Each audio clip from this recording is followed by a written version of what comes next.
All right, here's the background on the Correa situation from what I've been able to put through. The Giants committed this amount of money. He said it was going to sign 13-year contract, 350.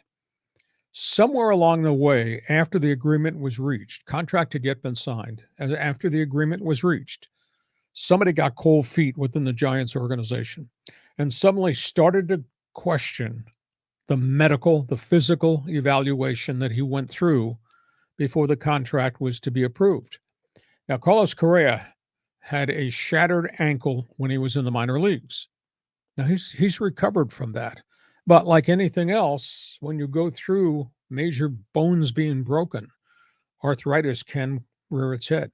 Yeah. He's had 2 back issues while he was with the Houston Astros. There's only 2 or 3 seasons that he's played almost a complete season. So suddenly San Francisco gets cold feet and they say, wait a minute, we want to go get a second opinion. Well, the agent, Scott Boras, says, okay, you go get a second opinion. We're going to go get one. So the agent took Correa into Los Angeles, met with Dr. Robert Watkins, national famous spine surgeon who treats all types of back injuries with Major League players.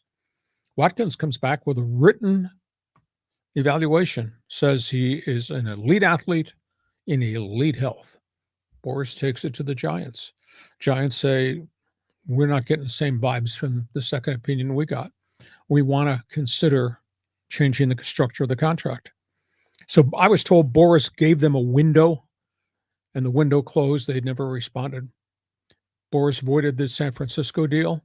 And of course, the Mets were on the back burner because Boras contacted the Mets. And overnight, just like that, at 7 a.m. one morning, you and I woke up with a cup of coffee, texting each other as Carlos Correa is a New York Met. Holy cow. Yeah. That's the background that I have on the story. The Giants are closed mouth. This has been a catastrophic mess for the Giants. Huge credibility problem, I think, for their ownership and their leadership. If you had reservations, why did you ever do that contract to begin with? Except you want to dive to the front of the line and here's the money, the contract.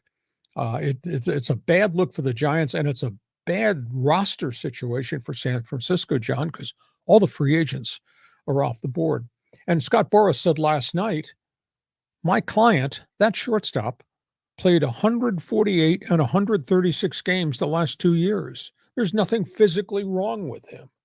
Now, maybe the Giants got cold feet, thought, ankle, back, what's he going to be like at age 35? And we're still going to owe him another 7 years or so on the contract. So it's kind of messy, and the Giants take a blow, and the Mets just kind of blew through the luxury tax threshold. Yeah, they did.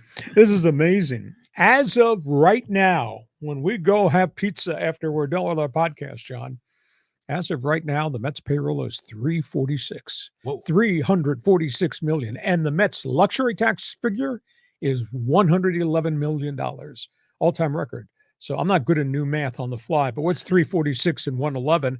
That's going to be the total amount of money the Mets have invested on this roster this year. How about that? Wow. It's like almost $500 billion or $500 million, getting all my numbers mixed up. But just to go back to Correa and the Giants, as a Giants fan, I was disappointed because they've had all these opportunities to sign, some marquee free agents, get some star power in at Oracle Park, and it just they can't make it happen. It seemed to me like, you're right, it was cold feet. Maybe they had buyer's remorse right after they agreed to it, and this just kind of gave them a convenient out, to slip out of the deal. Doesn't reflect well on the Giants organization. But I'm telling you, I was so looking forward to seeing him with the Giants uniform play the Dodgers in LA. And that would have just been fantastic. And we kind of get deprived of that opportunity. But oh my God, the Mets, their lineup, like 1 through 9, is just outrageous. Sure. And then they've got those starting pitchers. And Correa agreed to go play third base so they could keep Lindor at shortstop. Incredible. Incredible is just one word to use to describe it. A couple others I can't use on our podcast. It's amazing.